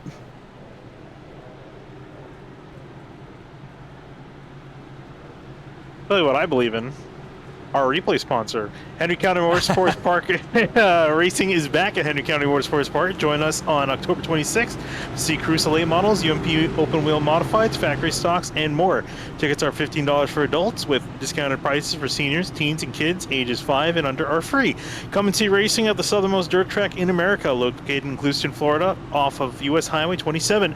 Visit henryracing.com for more info, and also thank Elite Entertainment. Add some life to the party this fall with Elite Entertainment. Located in Boiling Springs, South Carolina, Elite Entertainment provides high-quality band production to entertain at any location, including karaoke, single, music bingo, and more. Visit linktree.ee/Elite Entertainment LLC for all contact info. Well, HenryRacing.com, this one's on me because I didn't update the ad read. It's past October. We're in November. So November 9th, it's this Friday. Cruiser late models, UMP open wheel modified, street stocks, VA Warriors, Gladiators, Bombers, Outlaw 4s, and Thunder Trucks. Not October. That's just, that one's on me. Yeah, I'm not sure. What's a I'm not Thunder sure what that Trucks? is. Well, the flagman of the Hendrick County Motorsports Park will have the best view in the house for that. If they don't grid on the racetrack with Thunder by Imagine Dragons playing, then I'm not going. Thunder. Feel the thunder. It's probably going to be from AC/DC, if I had to guess. Thunderstruck. Is that the one that's like, wow, wow, wow? What's the song? Do you know it? Stupid! No. Thunderstruck! Oh, no. No one of that. What's the one where it's like, wow, wow? I have no clue, dude. Someone Shazam that, dude. It was like in the NASCAR he gives us, wow, wow. All right, anyway, time to go racing. Lap 149. Oh, boy. Here we go. Seth Knoll, Jake Nichols, Solar Flare front row. Green flag, we're back underway in Iowa. Oh, Nichols immediately going in behind his teammate. Imagine that was crash. playing Turn the one. Garrett Grant, middle of the field. Somehow they keep it all straight. That wasn't planned, but they somehow, like you mentioned, just managed to keep it going all in the right direction. Still not done yet. So looks like controlling the top 3 spots. Michael Curran trying to make some inroads, as well as Jake Matheson in behind. Also, a flare on the outside lane. Curran going to lose third to the 7 of Scioli for the moment. Heading into 1. Going to keep a strong run to the inside, trying to get around him, but the bumps will do damage. Here comes Matheson on the outside for 4th. That was a very dicey restart. Everyone pushing really hard to get what they can. Curran in the 24 on the bottom of the racetrack, trying to cling to the 3rd spot alongside a playoff competitor. Fellow yellow number background below the cut line coming into the night. There's a lot riding on it for those top 6 drivers, because a couple of drivers can get pushed out, a couple of drivers can get pushed in, depending on how they finish and what order, and if anything happens to them in these closing laps as the racing starts to kick up. Yeah, Matheson still trying to find his way around the 24 of Curran for 4th. He'll fall back to 5th on the inside. Meanwhile, McKinney's still trying to sniff his way around any of these guys, trying to close through the middle. Got closed up on corner exit, so he'll just go to the outside of Curran for 5th. Certainly not really what the 24 wanted to see, because he was ahead of a number of these cars, including Matheson and McKinney, but McKinney's going to pass him here, and these are critical points that I think Curran would like to have in the bucket. 20 laps to go this time, though, guys. Knoll leads over Nichols. Go 3 wide for just a second. McKinney, Matheson just clears McKinney off the corner, and he will fall back to 5th. Still trying to keep Michael Curran at bay, who still tries to make some moves to the inside. Slightly 3 wide for a second. Back to 2 wide off the corner. That outside lane is the lane you want to be in, because it's not worked out for Curran. He's dropped all the way down to 6th. McKinney going to have a send to the inside of Matheson for 4th, but again, the outside lane is just too strong to overcome. McKinney fired it in there pretty deep on the bottom of 3. Didn't pay off at all, and it might cost him. Oh, wow, look at the 7 wrap the outside in 4. He shot out of a cannon there, full flame and smoke from the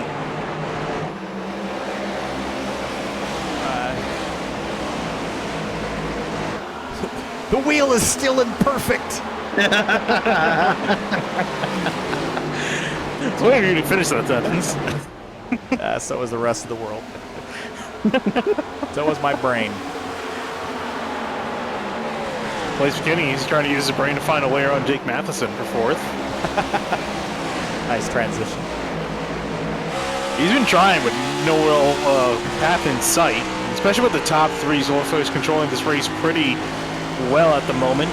Scioli, whether he likes it or not, is operating as a rear gunner, as Nichols and Knoll try to sort him out amongst themselves for P1 and P2. Some might call it race manipulation.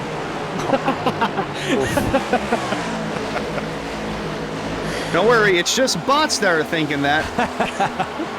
They got that wasn't really a response, was it? Oh, it was. Oh my gosh. I like how you had enough faith for them to not have it as a response I just think it's to any criticism. I just think it's hilarious that they think anybody cares enough to make bots to influence decisions NASCAR make. Like, I promise you the world doesn't care that much. I promise you.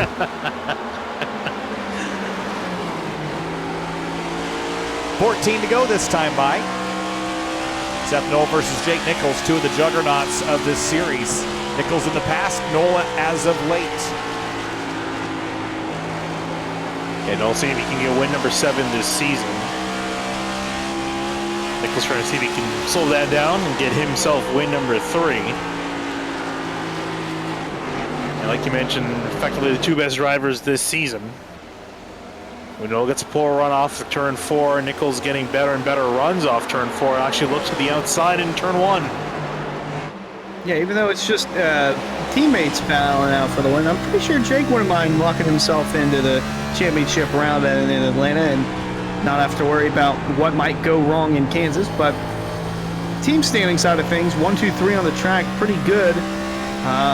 Wouldn't be surprised if the 73 would try to get around the 1 in the closing laps. I mean, it looks like he's kind of just tapering off. Like he's getting runs, but nothing strong enough to where he can get around him. But maybe within 5 to go, we'll see some sort of magic from the 73. With all the corn syrup they're making around here, it's like a ticket to the Willy Wonka chocolate factory, the sweetest treat, a ticket to Atlanta. How's that? Probably a better place I want to go. No, how was my metaphor? Oh, that was pretty good, my friend. Thanks. Give me credit. I'm smart, guys. I definitely wasn't unable to finish the sentence 2 minutes ago. I think what one driver we need to start potentially taking a look at is Connor Horn. He's moved himself up to 8th place. He's got Phil Groner, and then he can finally really get himself amongst the rest of the playoff competitors. He's got a little bit of distance to make up. But we've seen guys, Horn look out. The 73 jammed his way to the outside of the 1, and old battle for the lead is on. Well, I was going to say 5 to go, but it looks like he's doing it now, just inside of 10 to go.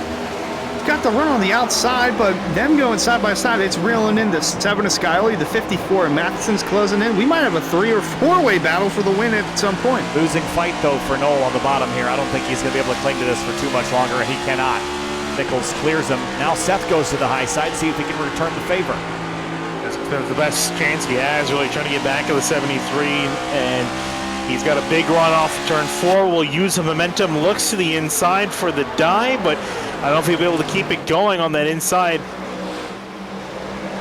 He's going to try to slide in line here and then just keep it on the outside lane. But Nichols might run that lane. He will, and the 1 chooses to go down to the bottom, but the 7 gets a strong run. That's going to open the door for Skyley to have a shot at this. I think Seth's got to take the high lane. He's got to do what Jake did and somehow get up to the high side at a critical time. Jake snuck up there at the exit of turn 2. Seth is not very good on the bottom of 1 and 2 right now. That's where he's losing his ground. And he's going to feel the pressure from the pink car now. They're running out of laps. 6 to go next time by. Lap car also up ahead of them. It's the 83 Jackson Anderson. They're trying to go work their way on by off the corner. Nichols has to take a slightly less optimal line off the corner. And Anderson's trying to stay high and stay out of the way. It's all interesting depending which line you run and how you get off the corner well. Oh, and Anderson bouncing off the wall as McKinney and Kerner closing in, but still the 3 Solar Flare cars duking it out, and boy, the 7 really sending it in, and he's going to complete the pass on Noel here. So Skyley with 5 laps to go, 1 spot away from locking himself into Atlanta. Yeah, that was a really big dive, and it paid off in a big way.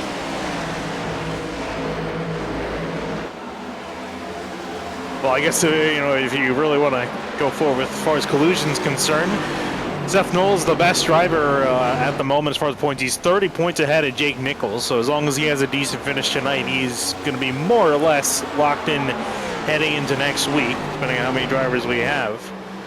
And so I guess now Seth Noel is going to be operating as a rear gunner for the team, trying to keep Matheson at bay. Curling separating the 7 and the 73. It's all Solar Flare 1, 2, 3, but like you mentioned, Matheson closing in.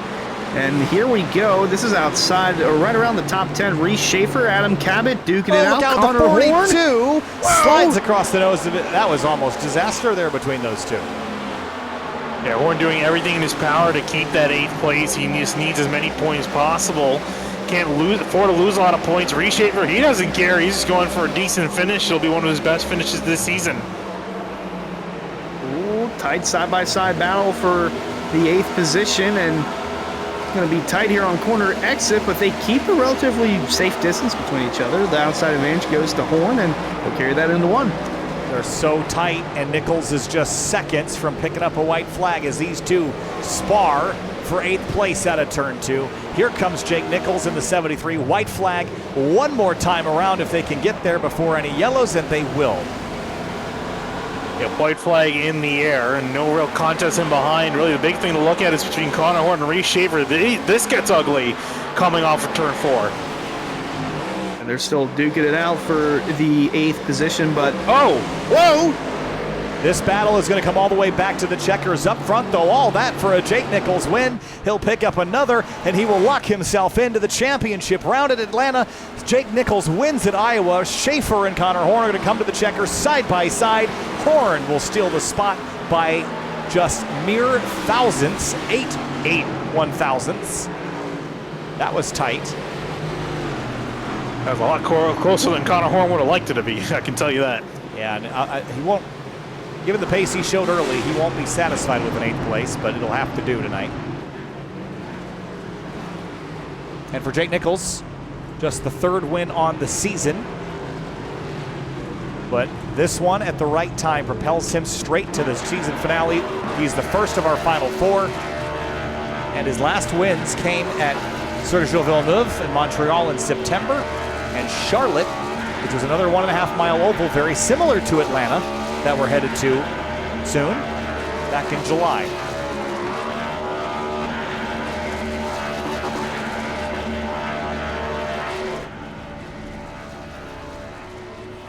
Let's have a look at our race results, guys. This was a wild one tonight, especially at the very tail end of that. And here's a look at all but one of our playoff competitors in the top 10. Yeah, I was going to say, I mean, typically we see cream of the crop will rise to the top with Nichols taking the win, Scioli in 2nd. He should be in for the good. Moving on to the next week, Seth Knoll, Jake Matheson 3rd and 4th, and McKinney, Curran 5th and 6th. Phil Groner kind of separating the playoff drivers out with Connor Horn back in 8th, Schaefer in 9th, and Adam Cabot rounding our top 10.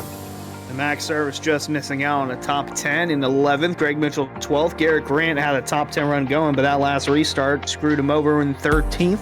Doug Newbigin 14th, Jonathan Oates 15th, Bailey Turner, Ricky Springer, Andrew Payne, Nick Silver, and Ed Robertson round out the top 20.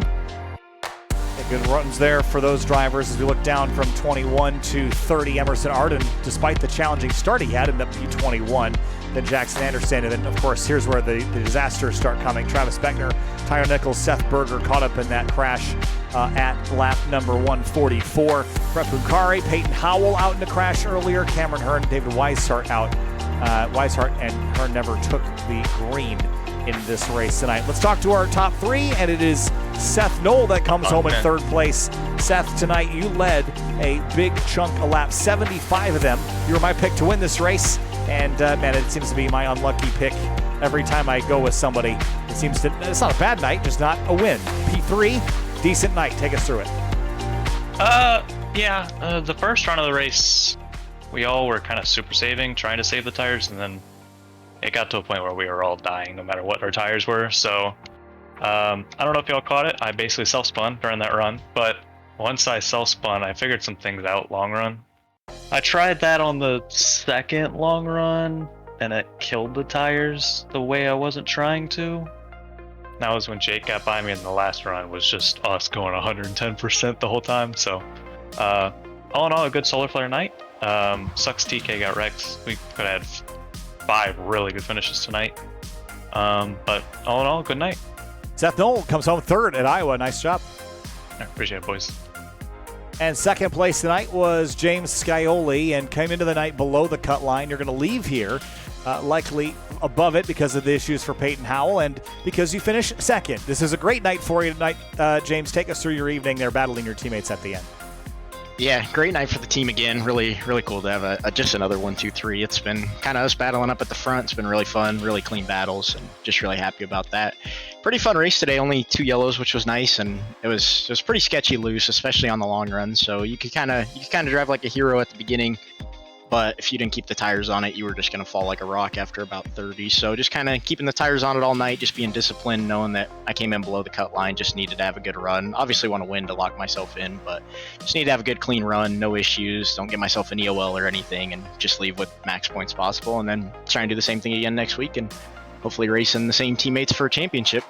Kansas was a fun one last season. I expect it will be again. James Skyoli, second place tonight in the number 7 Solar Flare Toyota. Thanks. Thanks, guys. Big shout out to you guys for the broadcast, the admin team for everything they do. Solar Flare Racing, again, just awesome to have another 1, 2, 3. Thank you to Drafty Car for being on the car, and hopefully can have another clean one on Thursday and be talking to you guys again. We'll see you there. Thanks, guys. Thank you. And Jake Nichols leads another Solar Flare 1, 2, 3. It's like we have a whole solar system up here in the front every week, week in and week out. And it is bright out front right now with all three of you guys in this top 5. This has been a pretty phenomenal night for you. You led some laps, you win this race, you propel yourself straight to the season finale round at Atlanta. So that's off your chest now. Take us through your night and tell us how fun it was to battle your teammates at the end. That was really fun. Last season, I felt like I was a bit too loose long run, and I mean, I don't think I was as good last season as I am now. I think I'm way better.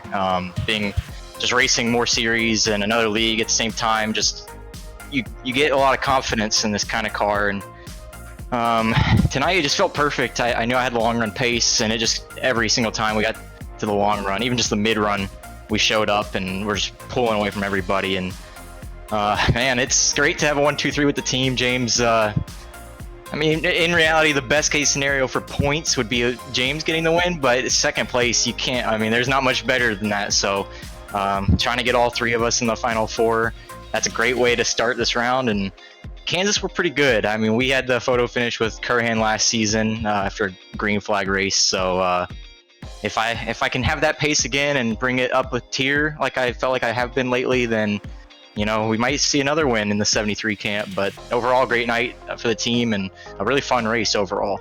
Yeah, it was fun to watch. Jake Nichols, P1 tonight in the 73. Jake, thanks. Thank you. Well, guys, this was a fun one tonight. Lots of green flag running, some strategy, some chaos, some carnage here and there. Final thoughts, Finian, on Iowa before we head to the next round at Kansas, which is another kind of Midwestern oval racing staple.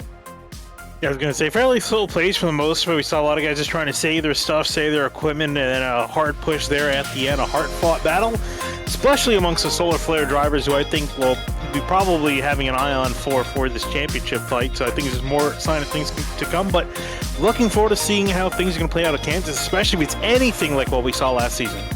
Kansas always is a fun one, especially with the next-gen car, so that'll be interesting to see where the point standings are after this one. They're still tallying up after the race here tonight in Iowa. We still have races to go for the Area Truck Series and the Florida State Builders Area Pro Series this Tuesday and Thursday.